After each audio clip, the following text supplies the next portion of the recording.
Look, in order to give context to this, let me explain who I am and why the fuck I'm bothering sharing this information. I'm a 22-year-old male, just finished my master's at university. I was about 12 when I was given permission to start using my dad's spare laptop, since his work gave him a new one every couple of years, and he thought I could use the experience of getting used to tech early on. When I got into high school, I got word from a group of stoners that people were accessing restricted parts of the internet which held everyone's information. I went ahead and did some more digging online and found out about the dark web, finding proxy sites as well as hacks that you could use via command prompts to mask your IP address and basically walk through a lot of locked doors. I spent the better part of my late teens doing this kind of stuff online, using a few online forums like Raddot to talk with people who were basically doing the same shit as me. I didn't really have many friends offline, so yeah, online was the place for me and I got pretty good at blending in. I had 3 aliases which I used, but only a close online friend of mine knew that they were all me. Nathan was my main link to the dark web, since he somehow spent more time on it than I did, even when the only thing I did other than ghosting with him was playing Halo with him on my friends list. What I liked about him is that neither of us mentioned our last names, or any real information, even though we both could have looked it up at any time and found pretty much whatever we wanted about the other person. That being said, I trusted Nathan more than almost anyone, and he knows more about this story than even I'd be willing to admit on here. During uni, I roomed with a local dealer who, unknown to the education board that expelled him, he worked for me. It was pretty fucking easy to order narcotics online, like MDMA and X, if you knew where to look. I even had them shipped to my dorm room's local PO box at one time, without anyone being any the fucking wiser. I'd get the drugs online. My former friend would then use his real-life connections to sell them, since I didn't really have any of my own. This was around the time that I felt like I had all the cards and no one could touch me, if they couldn't track my IP, that is. I was in the second year of my biomed course when I got into the stupid shit. Scumbag pieces of shit would be sharing snuff videos online that would make even the most messed up pornography you've laid eyes upon look like fucking white bread. This is why I only use links that I either found myself or, more often, the ones that Nathan gave me. We would spend days, literally days, just marveling at all the crazy shit which people could get away with. Yeah, the government had shut down the main sites like Silk Road and Mad Onion, but those are like the only ones that idiots online seem to ever take notice of. Other hackers would message me on forums, asking for sites to get weed and other drugs from, which was as simple as pointing in a fucking direction, really. The university claimed to monitor internet traffic to stop people from doing freaky shit online after they heard people were hacking student accounts and ruining online schedules. But I guarantee you that they did absolutely nothing to the people who were actually doing it. I'm not confessing to having done these acts. I just know exactly which individuals did. By third year, I had made enough money to have a long screen setup of my own, which made decrypting site details a lot quicker for me, and I actually had gotten pretty good at it. I had been delving around some messed up sites, and to be honest, I'd even talked in chat rooms to some of the admins in charge of them. You'd probably be surprised how normal a child pornography site owner would seem if you didn't know that he also had a day job. I got more curious though. Fucking stupid of me, I know. After nearly 10 years of seamlessly making my way around the dark web, I joined Nathan as well as a few others in a chat room just fucking about and sharing some screwed up sites. It might sound weird, but for me, it's a pretty everyday thing to do. Nathan and another friend were talking about some site that no one had managed to get past the encryption to, apart from one other person who's even more of a no-life than me. The rest of us are pretty sure he's autistic or some shit, because the site he shared with us was arguably the most vile thing I've ever laid eyes upon. This site is the most cancerous and revolting sector from the darkest part of the dark web. It's a scar that I bear to this day, and it's one that I'll never, ever forget. I want to warn everyone again that this is not for the faint-hearted, and something that even the most emotionally numb people will not be able to deal with. I won't share the site URL since I don't want this video taken down, nor do I want anyone even giving it the slightest bit of publicity aside from what I have to say here. That being said, it did have a subheading in HTML that I'll leave other people like me to have a look at if they want to. Most people referred to it as cold body. The autistic dude who was in the chat room earlier gave Nathan and I an encrypted URL, but he was too fucking giddy about getting through to the site himself to send us an encryption, so Nathan and I had to manually go through the whole process ourselves. Nathan and I had been doing this for pretty much the entirety of our adult lives, yet we'd never seen code like this before. Come to think of it, I doubt that the other guy in the chat cracked this by himself. Nathan and I both called it a night, so I left the command prompt open and went outside to smoke a joint.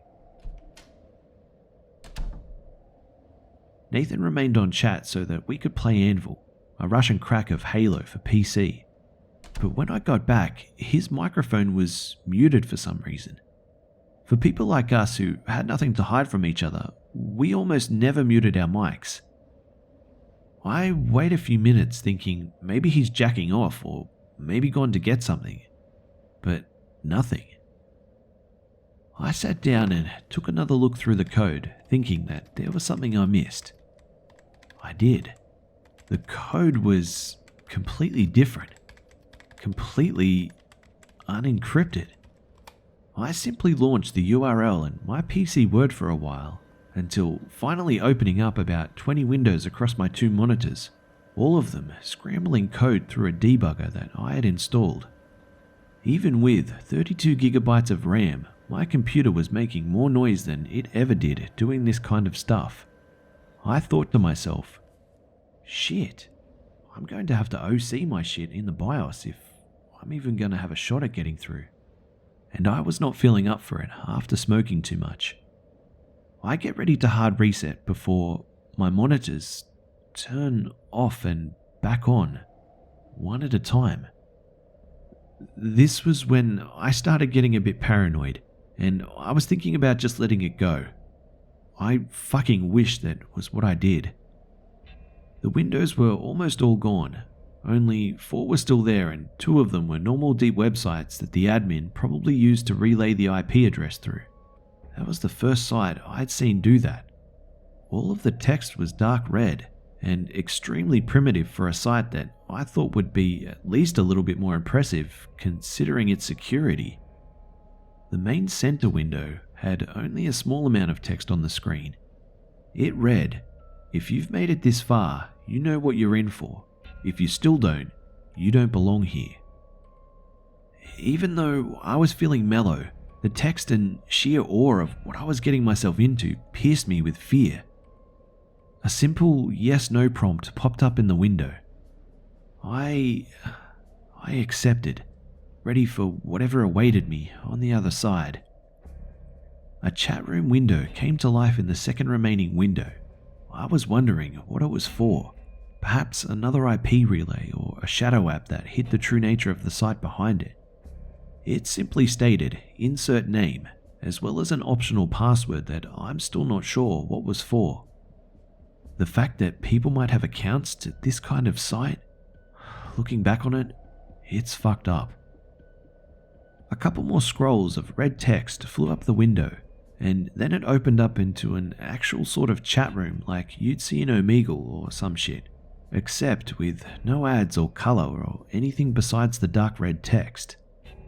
The chat was a bit more advanced than the first window, which was now frozen and wasn't responding to any console commands I was using on it. I have to say, the feeling of finding this site in the first place, it felt pretty awesome. I couldn't wait to tell Nathan. That was, until the chat window popped up with names. one that I recognized was his, using one of his aliases as well. I'd say about 36 people were in the chat room, no names that I can remember though, and even if I did, I wouldn't dare reveal them, not after this. I tried calling Nathan on my phone, but he wasn't picking up. We were so fucked. It was stupid of us to delve in this deep without even knowing what we were getting ourselves into. The users had definitely met before, as they immediately started posting messages to the window as myself and Nathan remained silent. As they were casually talking about stuff, I was starting to calm down a bit. Maybe this was just a stupid exclusive cult website that talked about organizing deals or other dumb shit that I'd found in the past. It all seemed so normal. So why all the obscurity?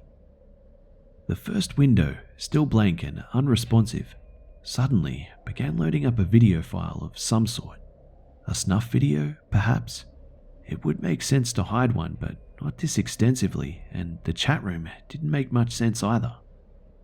I wish that this stuff had been going through my head at the time, if I wasn't retarded enough to get stoned before going through with this shit. I felt tempted to ask the other users what the video was about, but I was afraid that might give me away as someone who's not supposed to be there. Nathan hadn't said anything either, so I wasn't going to risk doing something suspicious like that. I got the guts to ask, "What are we all here for then, you cunts?" Trying to sound as eccentric and dim-witted as I could. I didn't get a response from them. As a matter of fact, no one said another word. Nathan stayed quiet, but I assumed that he noticed me in the chat as well now that I'd posted. The video had stopped loading and had begun playing.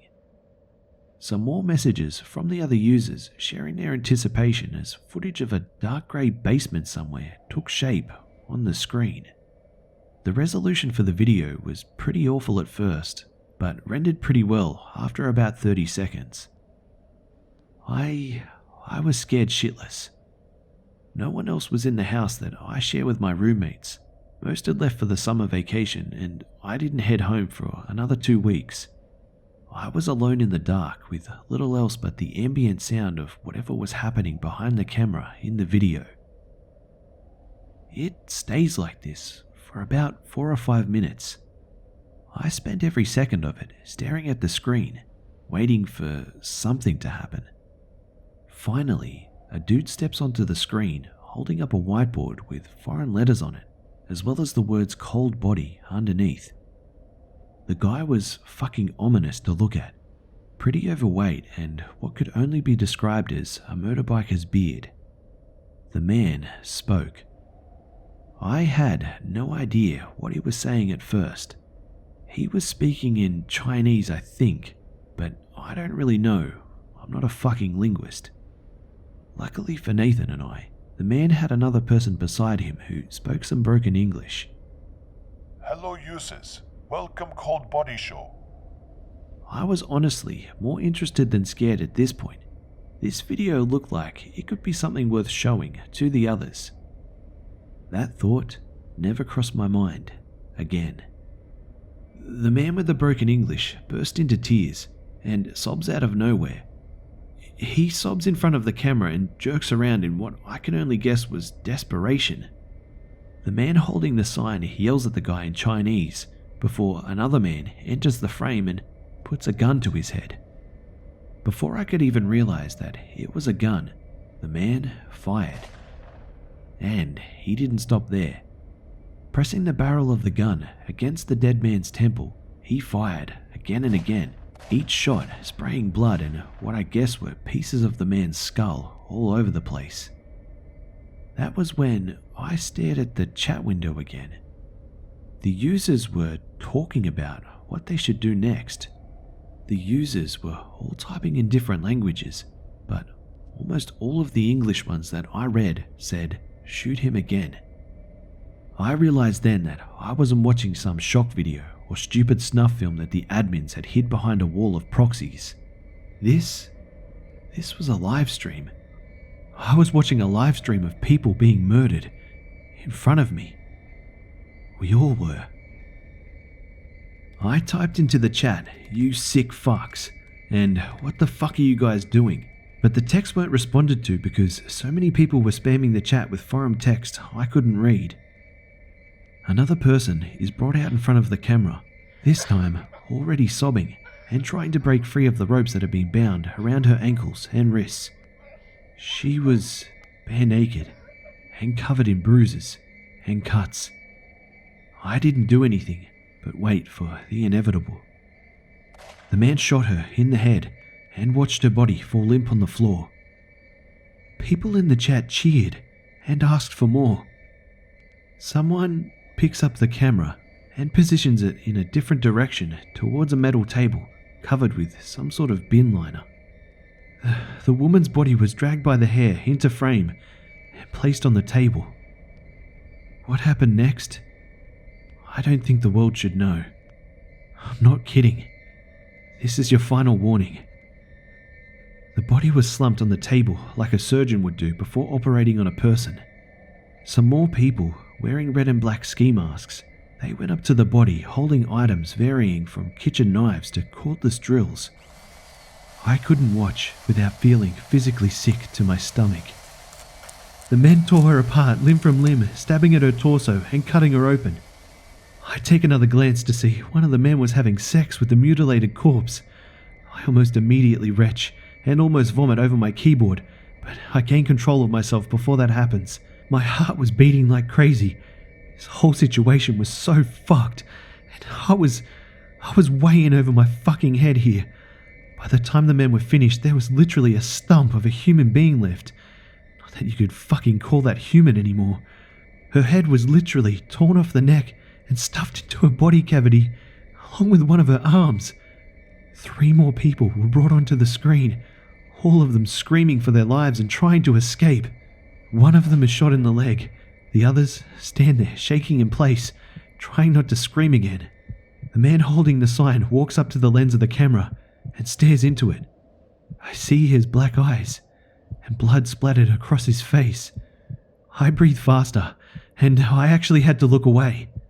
It was like he was staring right at me. He says something else in a foreign language, probably the same one as before. When he stops speaking, the chat window does the same. Hardly another single post. Just a chat window awaiting some response. About 20 seconds passes of him just staring into the camera after speaking. Nothing happens at first. The chat then mentioned me and Nathan by our usernames. More of them spam our names in posts that take over the scrolling message board. As soon as they mentioned our aliases, I started freaking out. I try to close the black windows, but every time that I try, the window says that the application isn't responding. The live stream continues, the man staring at me and the message prompting me to say something. One of the few comments in proper English pops up. He's asking us to choose which one to kill first. I freeze for about 5 seconds before unplugging my computer from the wall. I didn't care about anything anymore. I just wanted to leave the site and never come back. I sat there with a blank screen in front of me for a bit before pacing around the kitchen. I was done with it. I didn't sleep at all. I was just too traumatized to even think about resting after what I had just seen. At the time of this happening, I was thinking about reporting the site to the police, but I of all people know that they can't do anything to stop this. To think that more of these sites could exist, that more people are getting gunned down and mutilated for entertainment, it's something that I can't fucking think about. Fuck.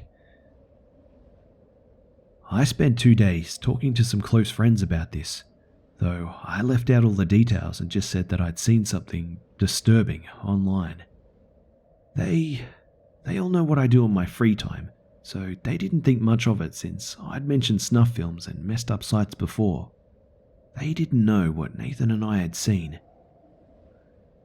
I mustered up the courage to turn on my PC again, and I was fucking relieved to see no sign of any viruses, and most of all, no black windows scattered on my desktop. I immediately go check if Nathan had left me any messages on Raddot. I had several messages from him with a few files attached to the second. I was hoping to talk this whole ordeal through with him, but the files immediately caught my eye. The fucking attachments were pictures of me, stolen from my Facebook and email, pictures of my old school, university, and even my friends here. The messages after were my addresses, emails, online aliases, and even the names of my family members. My IP address was posted to the bottom, and I realized how fucked I am. The last picture of me and my old girlfriend, with her IP address and details pasted on top of the picture. There's no fucking way that they tracked me down. I take a few minutes to pull myself together before writing back. What the fuck happened? Who are you? I didn't get a response, and I still haven't, to this day. He has all of my details. He knows everything about me and my family, and I don't even know what else.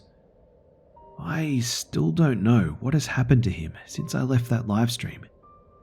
I can only pray that the information he has doesn't fall into the hands of those murderous, insane motherfuckers who killed and desecrated dozens of people on the darkest part of the internet. I can't let them find me or those who I care about. I will never go back to that part of the internet again, ever. It's not fucking safe for me or you or anyone. The police can't find them, but they can find you. Please don't try and find the site, and don't try and report the site. They will do to you what they did to me, and if you think that they won't find you, then remember that I was fucking invisible.